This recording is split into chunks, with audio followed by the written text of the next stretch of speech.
I was 22, young, college bound, full-time job, no kids, no responsibilities really, partying, hanging out, doing all things that, young African American girls do. And with the lifestyle I had, I just never thought I would contract HIV. My name is Jessica Davis. I'm 30 years old and I'm HIV positive. I am from Zion, Illinois. It's about 45 minutes north of Chicago. Most people from Chicago know it because it's by Six Flags. I was born and raised there, and I graduated from high school there in 2005, and I went straight to college. After high school, I went to Southern Illinois University in Edwardsville, which is in Southern Illinois. So talk to me about what your life was like at the age of 20. At 20, I had decided to move to Georgia. I attended SIU for like 3 years, and I had an opportunity to visit Atlanta. I stayed for like a week, and when I came back to Illinois, I decided that Illinois wasn't really where I wanted to be. So I moved back to Georgia. I had godparents there at the time. That was it. I didn't have any other like immediate family. All my family was still in Zion, Northern Illinois, however you want to say. So I moved in 2008, June of 2008. So I would have been going into like my junior year of college. Talk to me about what made you want to make the move from Illinois to Atlanta. I was loving the weather first and foremost. I was kind of tired of the cold. It was a different culture being down south versus being in the Midwest. I just felt, I guess, more comfortable down there. I was offered a full-time job, and it was like my first full-time job, so I had an opportunity to make money. But I think the deciding factor was the fact that I was leaving a relationship that I was in. I was in a long-term relationship at the time, and it wasn't working out for us. And I thought that going to Georgia would, like, having that space would help us when I came back, to go to college. But the distance actually took like a worse toll on our relationship, and by the time it was time for me to go back to SIU, I just didn't want to go back. I didn't want to deal with the relationship. I didn't want to deal with, anything that had to do with him, so I just decided to stay.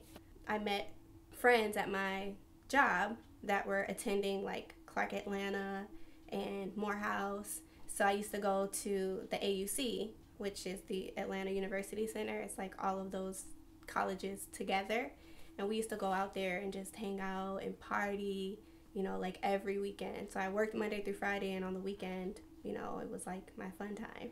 I didn't have any kids, I wasn't really paying rent because I was living with family, so it was like all the money that I was making was my money. I didn't have to share it with anybody. I didn't have responsibilities like that, so, I was living. So it sounds to me like you were living the life, 21 years old in Atlanta, no kids, money, nice weather, friends, and you're kind of just having fun. What changed? One night I went to a club with one of my good friends, and that I had met while I was down there. She was actually from Chicago, but she was attending Clark Atlanta, and I dropped her off after the club and at her boyfriend's house. And I was sitting at a light, and this car pulls up next to me.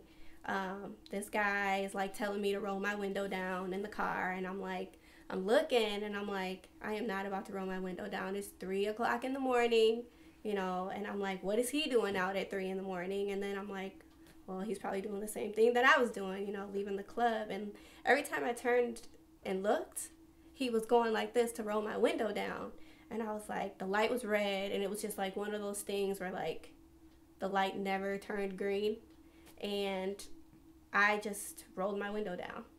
And he asked me, for my name, and he was trying to hurry up and get my phone number because at this point, the light was probably green. Honestly, I don't even remember.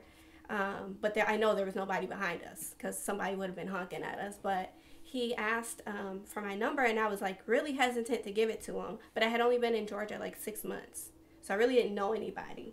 So then when I was like, okay, I'm going to give it to him. Well, I thought about giving him the wrong number. And then I was like, well, I'm just going to give it to him. I mean, he was cute, you know. So I gave him my phone number, and it just seemed like the light turned green after that. But we pulled off, and like we went like 2 separate directions, and I just remember him like calling me like right away before I got home. And we talked for just a few minutes, however long my ride was back home from where I was at. And we talked every day for a long time. Now, did this connection feel any different than, somebody that you've met before in the past? After multiple conversations, no. No, it was different. I think we connected on, a lot of different levels because I wasn't from there. So he knew, like, where to go, where to hang out at, and, he took me out, took me shopping. It was just it was way different than the relationship that I was coming from. So he had kind of opened my eyes to, like, something better, so to speak. So we talked, like, every day for, like, hours. How did it progress? We talked a lot.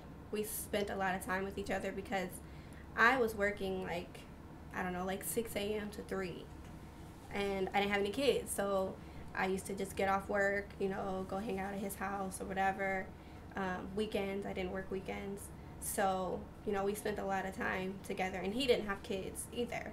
It was just us, living. We were I was of age, so we were going to bars, and stuff like that. At the time, he told me that he worked for his sister's catering company. So that was his occupation. And I was in customer service. I was full-time customer service at the time. And after some time, like, things kind of started to, like, unfold. He wasn't telling me the whole truth, and I was finding it out, like, piece by piece as, we were progressing in our relationship. But some things that I found out, it was, like, too late. We had already been together, so, like, we grew up in, like, 2 totally different lifestyles. So, as they say, opposites attract. So there was, like, experiences that I had that, I was able to, I guess, teach him. We were able to teach each other things, experiences that we have never been through before. We went shopping. We went out to eat. I love pizza. So, we were always, like, California Pizza Kitchen was my favorite place. And he used to take me anywhere I wanted to go, or if I said I wanted something, or if we were out, like, at Atlantic Station. We used to go to Atlantic Station all the time, and that's, like, an outdoor mall.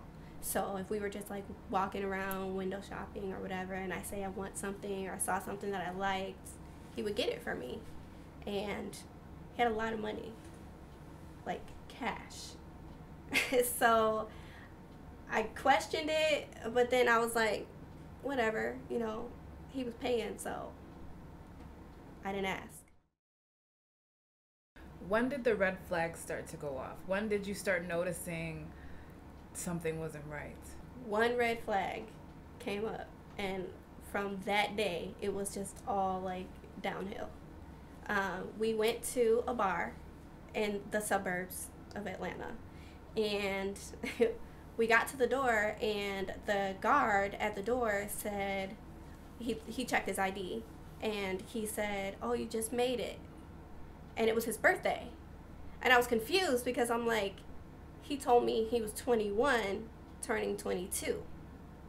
So when he said, "Oh, you just made it," I was like, that doesn't sound right. Like, just made it, like, what? So then when we got, like, inside to the bar, I was like, "Let me see your ID." And he showed me his ID, and he had just turned 21. Even though he lied about his age by 1 year. I was 21 at the time, so, he told me he was 21, but he was 20. And then it all started to make sense because when we were going out, like, to the bars, he would give me the money to go get the drinks.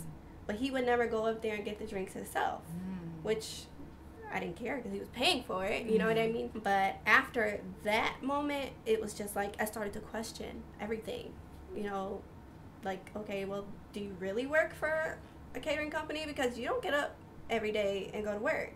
I spent a lot of time with him in between my work hours. So it would be my assumption that he was going to work while I was at work. But after that incident, then it was like, okay, so like what's really going on? Like, he introduced himself with his middle name. Wow. So when I met family, they kept addressing him as his first name, and I was like, I don't know who is that? And they're like, oh, that's his first name. Like, oh, okay, well that's great, because I had no idea who this person was that they were talking about. And you know, I started to question these things, but the type of person he was very manipulative, and he was very convincing. So if I asked him something, he would tell me, and he would explain it very thoroughly in a way that was hard to question like a second time. When did you start thinking that this wasn't the person that you thought he was? We got in a fight. And it was the first time somebody had ever put their hands on me. Mm-hmm. And I just cut it off. Like, it just wasn't gonna happen for me. And I just stopped talking to him after that. For like, we didn't talk or text or call or no communication for like 5 months. So I just cut it off. Forget you too. Okay, bye. You know, and that was it. We didn't talk for a long time. I mean, he's not a bad looking person. You know what I mean? Like, I'm sure it would have been easy for him to go and do the same thing to somebody else, you know, be flashy with his money, you know, buy drinks, buy dinner, whatever.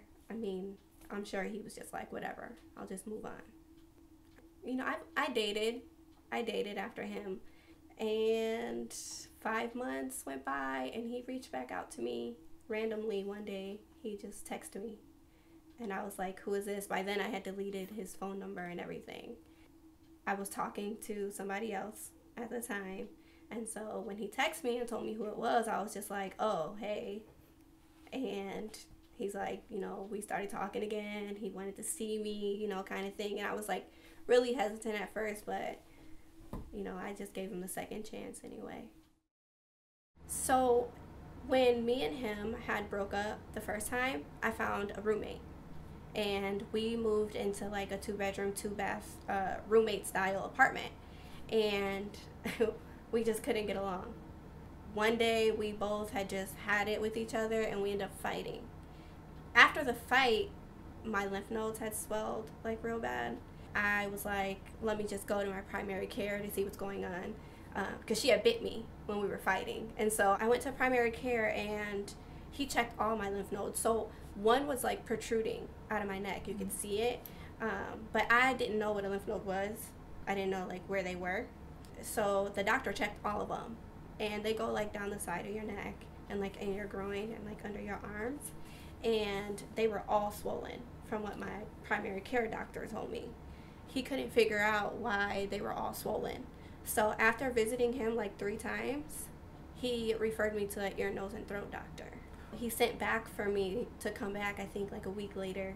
Went back. The one that was protruding had gone down, but the ones that, you know, obviously only a doctor would be able to tell was swollen were still swollen.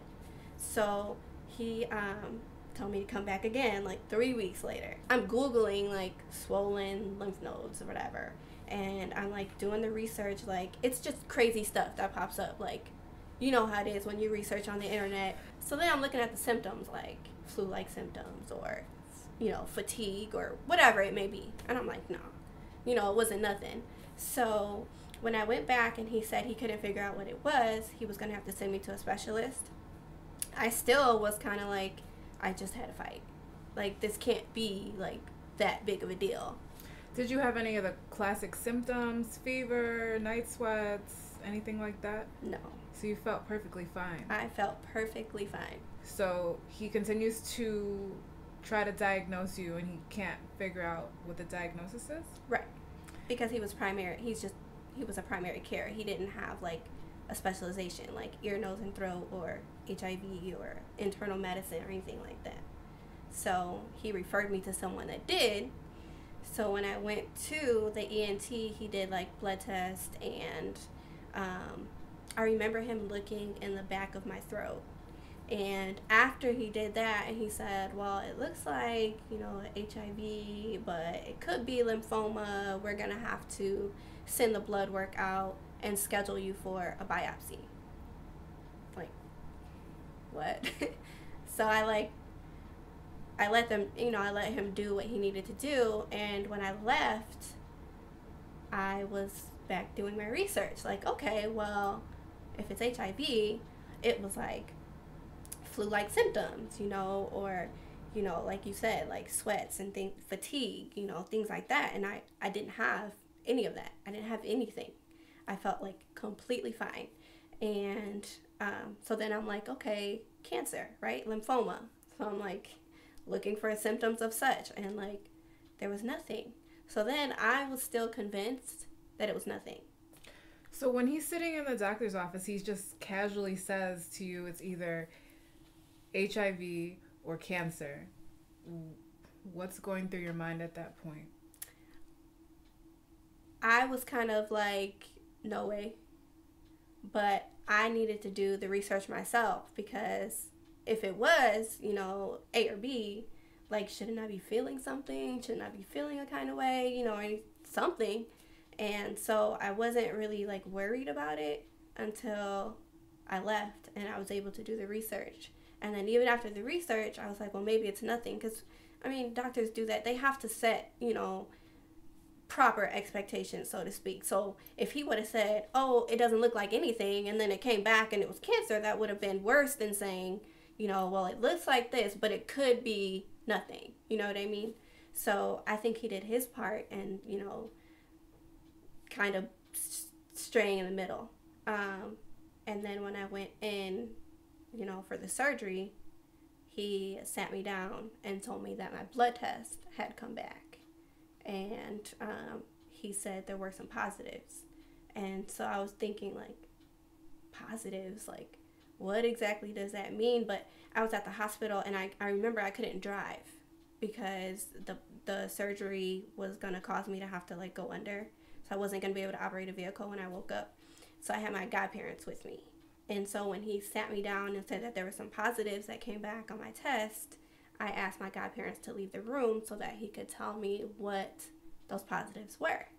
So when my godparents left the room, he told me that my test had come back positive for HIV. And I just sat there. And he just looked like he was like, maybe like he's done it a million times, but every time is like the first time. That's how he looked. Like, he looked like sad to have to tell me. I was 22. So it was just like heartbreaking.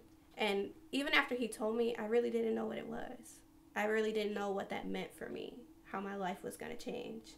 And I was embarrassed. I was extremely embarrassed because I was so young. And I knew it was going to be hard for me to live. I'm going to cry.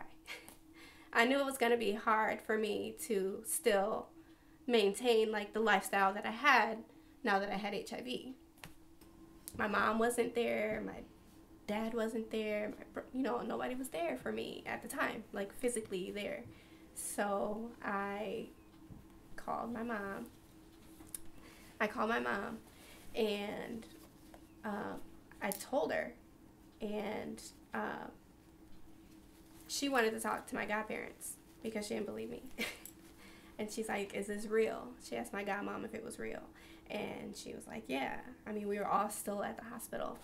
And then after I called my mom, I called the guy that I was dating.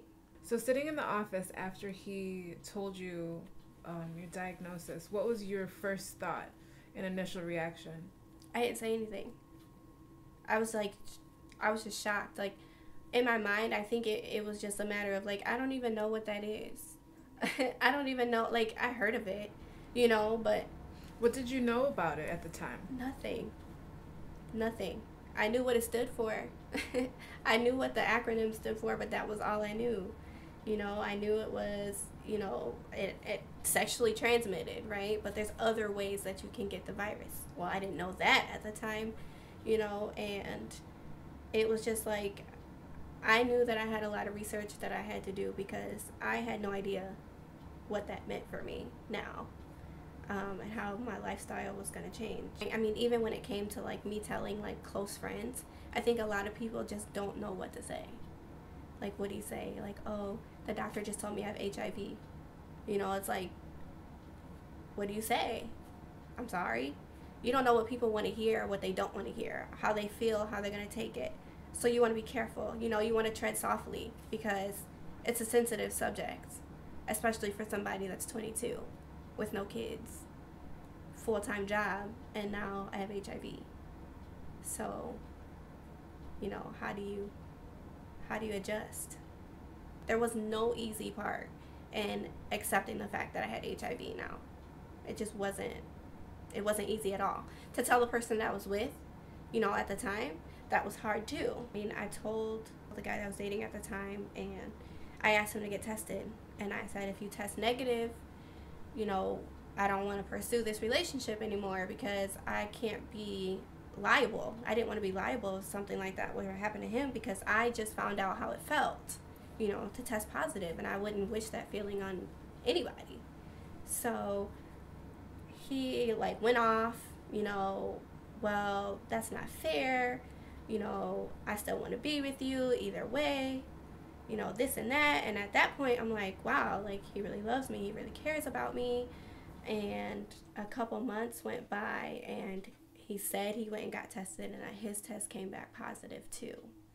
And so then I'm like, okay, well, we're in this together. So you let him know about your diagnosis, and he was like, it doesn't matter, we're going to be together. Right. And you guys go on living and dating, and then he gets tested, and he tests positive as well. Mm-hmm. And then you guys just decide, okay, so we're both positive, we're going to stay together and continue to live. Mm-hmm. So what changed? He was cheating. She called me, one of the many women that he was sleeping with, and told me that they were sleeping together. They had been together like 6 months, and how he had just dropped her off that morning in some green car. And I was like, that's my car. And I had been positive, I want to say like 6 weeks. It wasn't a long time. And I remember saying, oh, well, okay, he lives here, you know, and I just tested positive for HIV. And she was like flipping out, crying and stuff like that on the phone. And, you know, I think in my mind, I shouldn't have done it. I shouldn't have done it because I was just angry, you know, and I know what it felt like to be told that I had HIV, but I did want her to know, you know, in case they were engaging in unprotected sex and that she was at risk, you know, or whatever. So he would tell me that he needed my car, you know, for whatever reason when I was going to work, and I would let him drop me off at work, come back and pick me up. Well, the whole time he wasn't using my car to go look for work or anything like that. He was picking this girl up and spending all day with her and taking her back home and then coming back to my house, you know, after picking me up from work and sleeping with me and then doing the same thing the next day. And I dealt with this girl for like 8.5 months. Just the back and forth. And it was really hard for me to let him go because I had HIV and he had HIV. So I'm like, we're in this together. And I took him cheating on me. I knew he was cheating, and I just dealt with it. There was nights that I made dinner that he would say that he's gonna, you know, be home or whatever, and he wouldn't come home. And she would post on her Facebook like, oh, so-and-so surprised me, picked me up from work, and at that time he wasn't in my car. He was using like his sister's car, you know, or some client's, you know, car, something like that. And I would just be like crying at home alone, dinner cooked for 2, and I'm just sitting there by myself. And then he would pop up the next day like nothing happened and have some excuse. Oh, she's lying, I wasn't with her, I was doing this, I was doing that. He wouldn't answer his phone. I would like blow his phone up, and he would text me, and I would be like, why can't you answer the phone but you can text me, you know? So I dealt with that for so long, so long. And it was just like, if I could turn back time, I would have never gone through that. Had I known what I know today, I would have left him. I would have left him high and dry. But at the time, I just didn't think it got any better. So I dealt with it. Did you know where it came from at this point? Yes. So did you figure that it was your ex that was in Illinois, or was it your current partner in Atlanta? So I figured it was my current partner that I was with. Did he ever admit to it? Not for like 2 years. How did you feel knowing that he might be the one that exposed you? Did you guys ever talk about sexually transmitted diseases before all of this happened? Yes. And yes. How was he in those conversations? So he told me that he got tested and that he was good, and it's just like, okay, I get tested obviously every year, as women, you get PAPs and things like that. And I just took his word for it just because of the kind of person that he was. And I shouldn't have. I think a lot of people get to know somebody and you get to learn somebody and you get to trust somebody. And it gets to a point where everything they say is kind of golden. And it's like, oh, they would never lie to me. Oh, he would never cheat on me. But then the reality of the situation is he will lie and he will cheat. And he did. And it slapped me in the face so many times. And still, I stayed because I had HIV. How did you feel when you found out that he was unfaithful after the diagnosis? I was extremely hurt. I was extremely upset because I was dealing with so much. At the time, I kind of felt like, how could you give your attention, to somebody else when we're both going through this, and does she know, because at that point, his status was positive. So I'm just wondering, like, are you telling, because at the time, it didn't seem that people were so accepting of HIV and AIDS. It was fear. It was a fear of, like, rejection. I just didn't want to do it. I didn't want to go through it. So I dealt with the relationship that I was in. So when you asked him if he had it before, what were those conversations like? He was just denying it? And how did that make you feel as far as just trying to figure out where it came from? If he's saying that he didn't have it and you're saying that you only got it from either him or someone else, what was your mind? How did you wrap your mind around that? So he tried to say that I gave it to him, which couldn't have been true. So I think he was just trying to cover up, what really the reality of the situation was, which the reality of the situation was that he was born with HIV. And he never told me. He never disclosed his status to me. Never, not one time. Never hinted. I had never seen him take medication. As much time as we spent together, day and night, living together, I had never seen him take anything. So it was just like, when he told me at the beginning that he had been tested and that he was good, yeah, I believed him. We were together. I was in love with him. I believed what he told me. But, after the first red flag, it was just kind of like, well, I don't know. How did you find out that he was lying and that he was born with HIV? A family member of his told me by accident. We were having like casual conversation and I was just complaining that he wasn't doing what he needed to do and that, I feel like he just doesn't care. He's not trying to live because he wasn't taking his medication and things like that. And this family member was like, oh, he does take medication. And I said, no, I've never seen him take anything. And when I first tested positive, they gave me medication and I was taking 2 pills twice a day. So there was no way of getting around him not seeing me take medication. I had to take it twice a day. So whether he was seeing me in the morning or seeing me at night, he was seeing it, one way or the other, but I had never seen it, from him. And so he said, well, he probably hasn't taken, this is the family member, you know, he's like, oh, well, he probably hasn't taken it since he was 17 or 18. But, and I'm like, 17 or 18? I mean, we were 22, you know, going on 23 at the time. So, actually, I was 23 because I had been positive almost 2 years before I found out he was born with it. So, yeah, he was like, well, he probably hasn't taken it since he was 17 or 18. And I said, well, he told me that he didn't know that he had HIV. And he said, no, he knew. He was born with it. So that was a shocker. So shocker number 2, outside of testing positive, I had to deal with the fact that the person that gave me HIV knew that he had HIV from day one.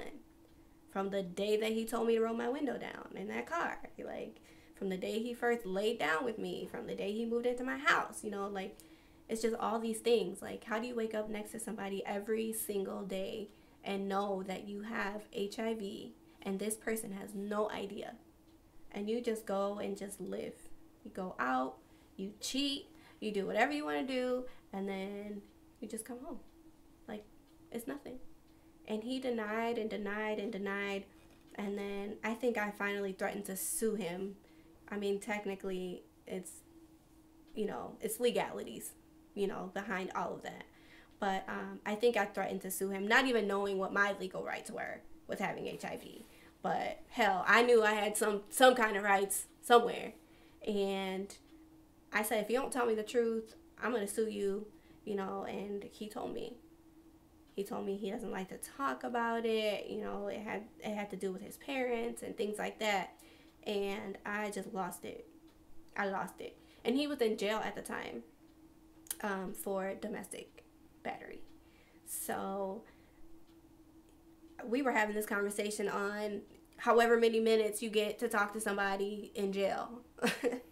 So, and it was just like, you know, you get this, you have 60 seconds or whatever. And it was just like, it was just so much going on at the time. And I'm like, that call ended. And after that, it was like, no more money on the phones, like no more money for, I didn't want to talk to him. I didn't want to see him. He finally, when he got out, I think I was in Georgia for like 5 more days. At that point, I had decided to move back to Illinois and pursue my degree, finish my degree.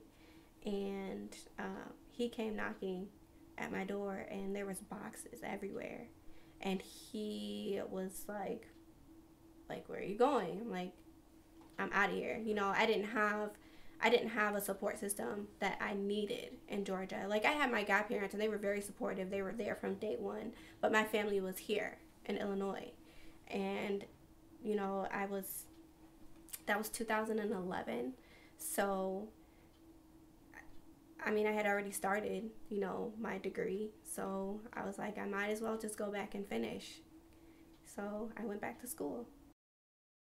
I don't think he went about it the right way.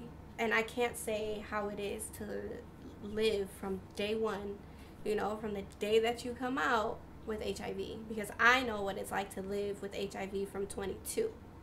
You know, I can't imagine going through elementary school, high school, you know, my first few years of college already having HIV. You know what I mean? That had to be tough. And I'm not discrediting, you know, I'm not discrediting that piece of it. You know what I'm saying? I'm discrediting the fact that he didn't disclose his status before engaging in unprotected sex. If you're scared to tell, don't have sex. You know what I mean? Like, don't engage in these activities if you cannot disclose your status. Because essentially, it could come back to you tenfold. If you come across the wrong person, you know, that's going to take it to the police or whatever, like, that's it. You know, I mean, it's not okay in society. It's not legal, you know, to just expose people to HIV and just live. Like, you can't do that. Do you think that he exposed other people and infected other people? I absolutely do. Yes. How does that make you feel? It's why I do what I do right now, because I can't control his behavior and I can't control what he does or doesn't do. And when I tried to go to the police, and things like that, people didn't take me seriously. It wasn't taken seriously. Not like it is now, and it's just like I wish, back then that they would have taken me seriously, because now there's probably other people, that are going through exactly what I went through. And I feel like, I could have stopped that, some years ago, but I really didn't have the chance. I really didn't have the chance to. It's like the one thing that people ask me all the time is why I didn't put him in jail. And when you're 22 and you test positive for HIV and you're with somebody and you feel like nobody else in the world is going to be with you, your first thought is not going to be to put that person in jail. It's not. People can say it to the blue in the face. I would put him under. I would have done this. I would have hurt him, things like that. But really, when you're sitting on that hospital bed and that doctor tells you that you have HIV, your first thought is not going to be, I'm going to kill him. It's not. I promise you. You know what I mean? It's going to be a plethora of things that you're going to think about, and probably the first thing is where it came from, because nobody is excluded. You know what I mean? Married, not married. Just because you're faithful doesn't mean your partner is faithful. That was my situation. You know what I'm saying? So, he was wrong. And to this day, he has not apologized.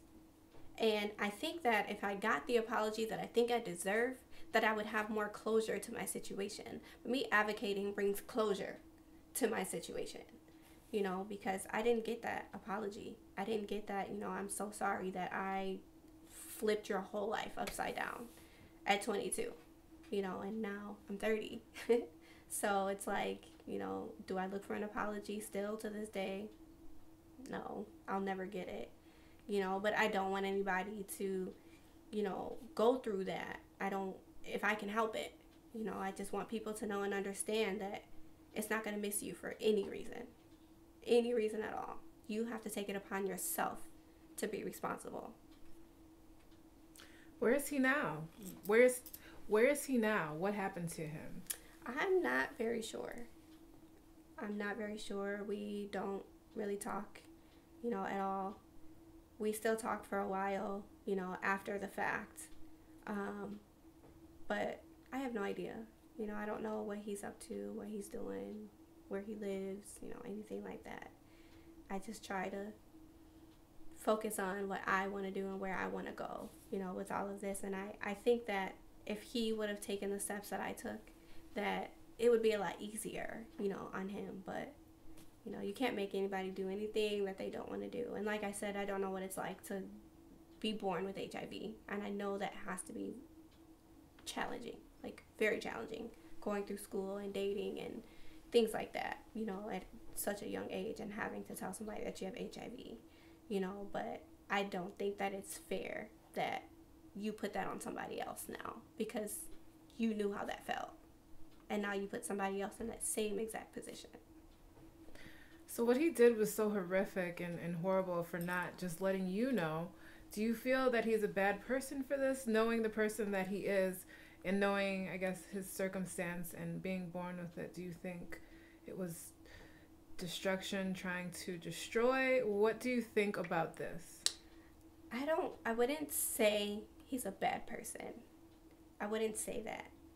I understand him being embarrassed, but I don't understand how he could sleep and live with me and not trust me enough to tell me, or even, just, he could have just kept himself from me. I would have been okay with that. You know what I mean? I would have been okay with his family members saying, hey, you guys shouldn't be having unprotected sex, by the way. Like, can't really tell you why, but, just be careful. Something like that. Something. Anything. Nobody said anything. I hung around him. I hung around his family. Everybody knew, and there was no, I highly doubt they were under the impression that he told me, I don't know. It could be. But, no, I don't think he's a bad person. I just think that he didn't have an option. He was born with it, and I think that he doesn't know how to deal with it. that he never learned how to deal with it. And nobody ever taught him how to deal with it. And so if he's taking his anger and his frustrations out on vulnerable women, then, you know, that's his way of dealing with it, I guess. You know what I mean? But it's not okay, you know, and I just want those vulnerable women to know that there are people out here that are preying on you. There are people out here that are going to hear that, you know, oh, I live in a shelter. Or, oh, I came from this, you know, and they're going to be like, oh, perfect. She needs me. You know what I mean? And, you know, it was sad. A lot of the women that he slept with that actually got a hold of me, that, you know, found out he had HIV, I mean, they were vulnerable women.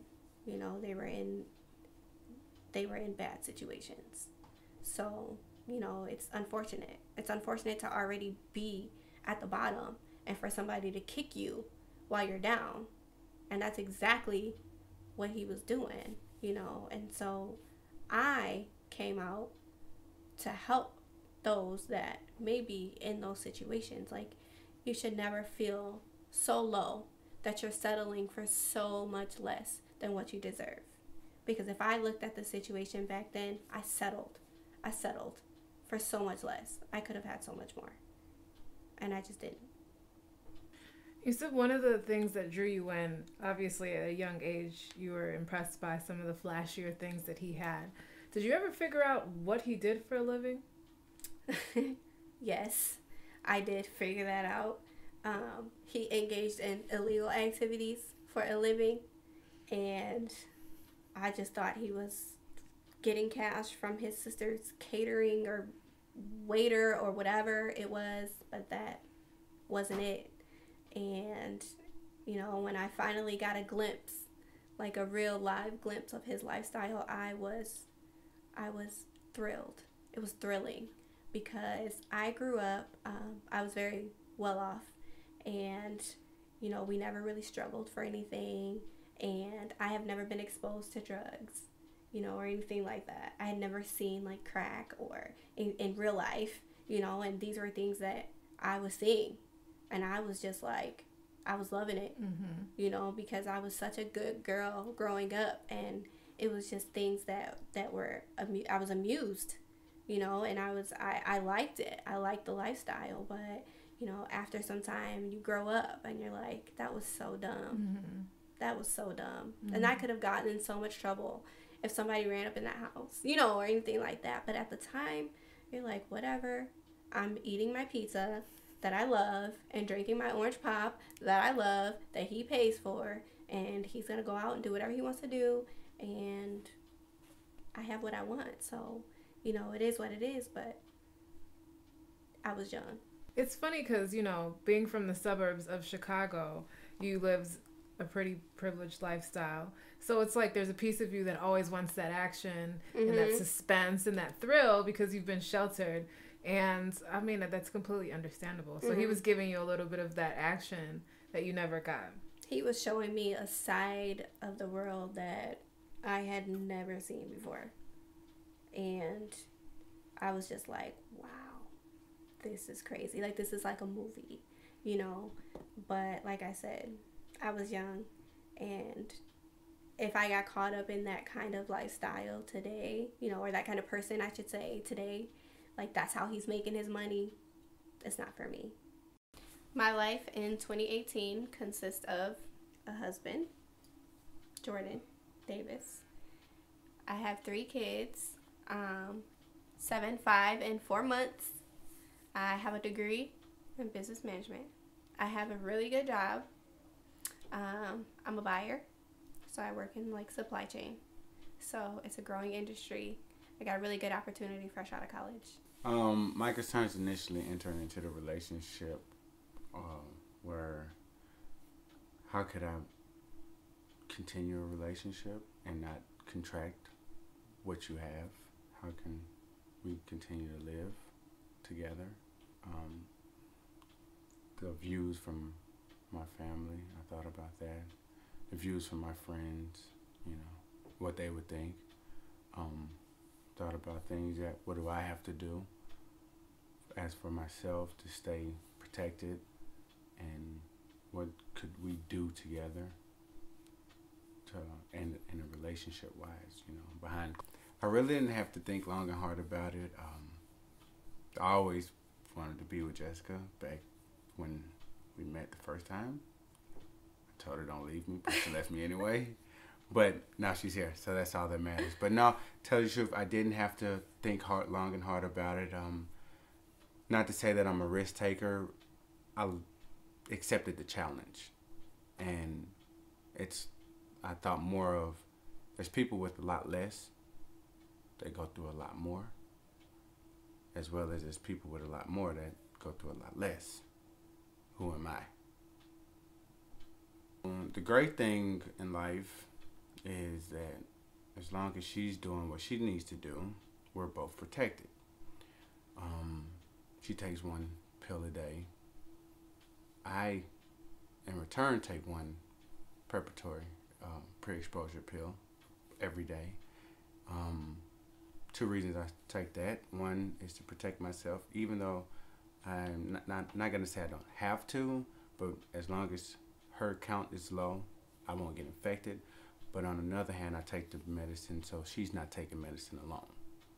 We can both do this together.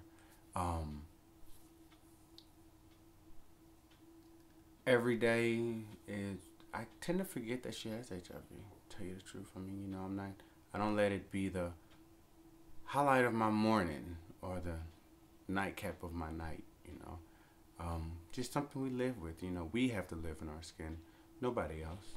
Regardless of whatever you think, you have to move for who you are and do what you're supposed to do in life, and that's all we're gonna do. You know what I mean?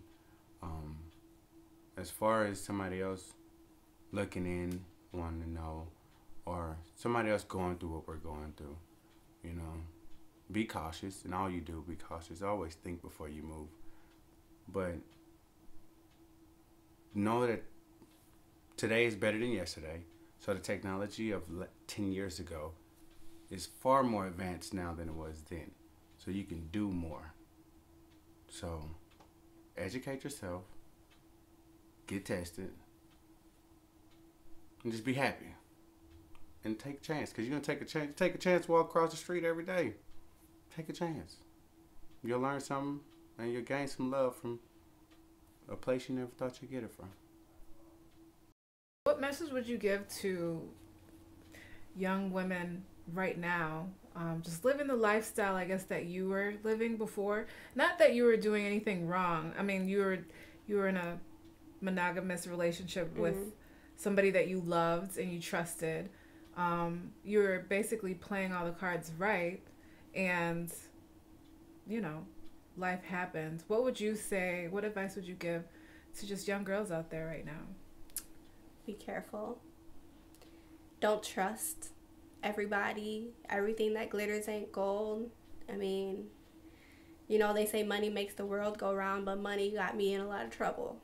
And I was so stuck on the high life, and I was so stuck on experiencing things and having things that I never had before that, I didn't really pay attention to the things that really mattered, like HIV, or any STD, for that matter. You know what I mean? I would say to just get tested. I mean, even if somebody tells you that, oh, I'm good, I don't have HIV, I don't have chlamydia, I don't have anything, you can't take anybody's word for it. Go together, go get tested. Me and my husband went and got tested together. You know what I mean? My husband does not have HIV. He takes PrEP. So PrEP is one pill once a day as a preventative.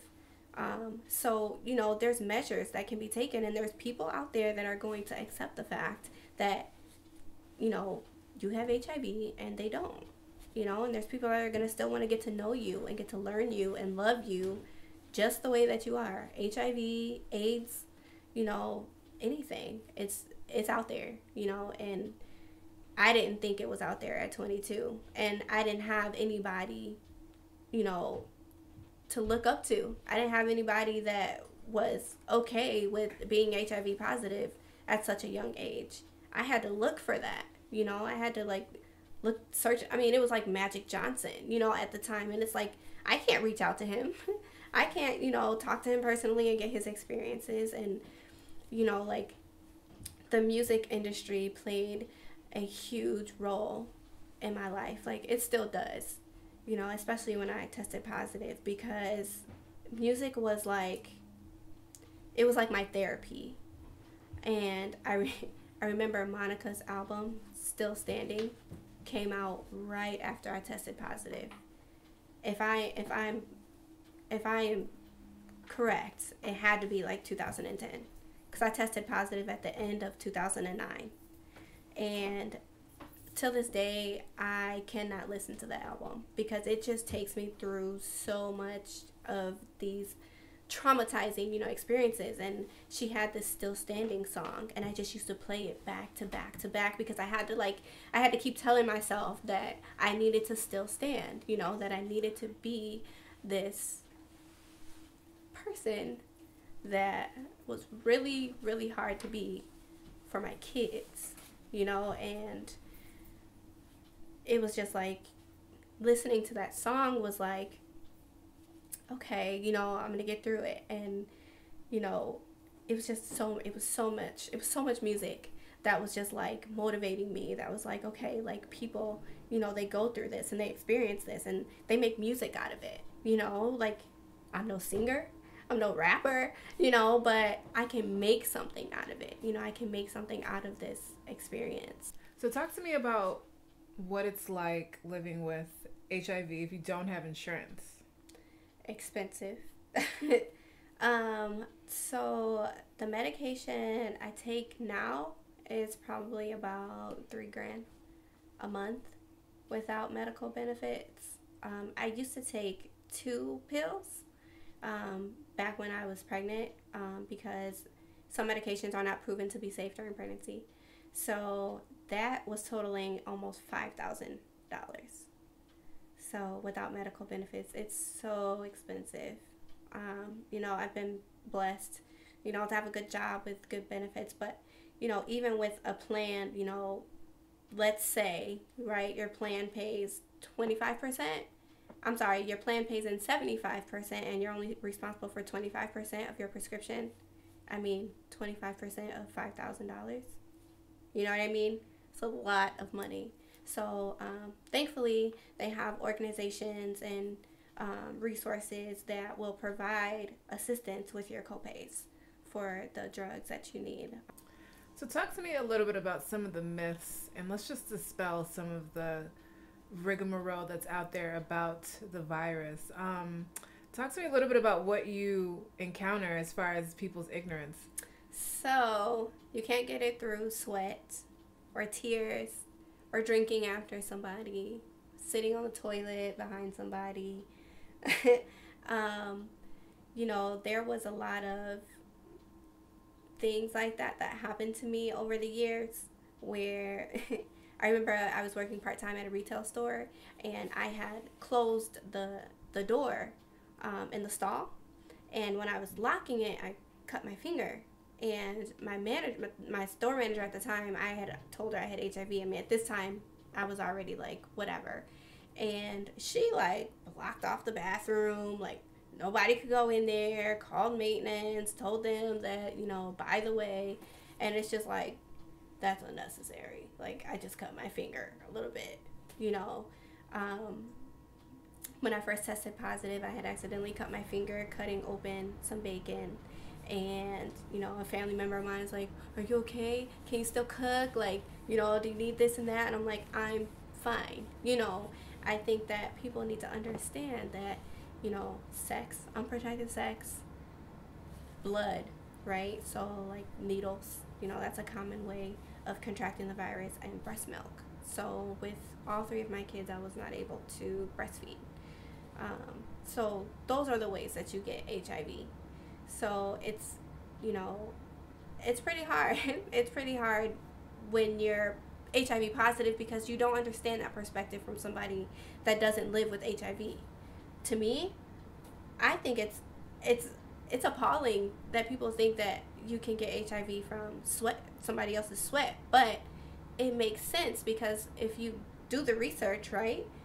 If you Google it, it will say bodily fluids. So there's so many things that you can kind of stick in that category. So I get it, but I feel like that's why I'm here, to tell you that I can't sweat on you and you get HIV, or I can't share a drink with you, or you share a drink with me and get HIV. It just doesn't work that way. I think another huge stigma with HIV is that homosexuals are the only ones that have it, or that's where it came from, or anything like that, because that is so far from the truth as well. I think, probably 50% of the people that I've met that have HIV, heterosexual and homosexual. Half and half.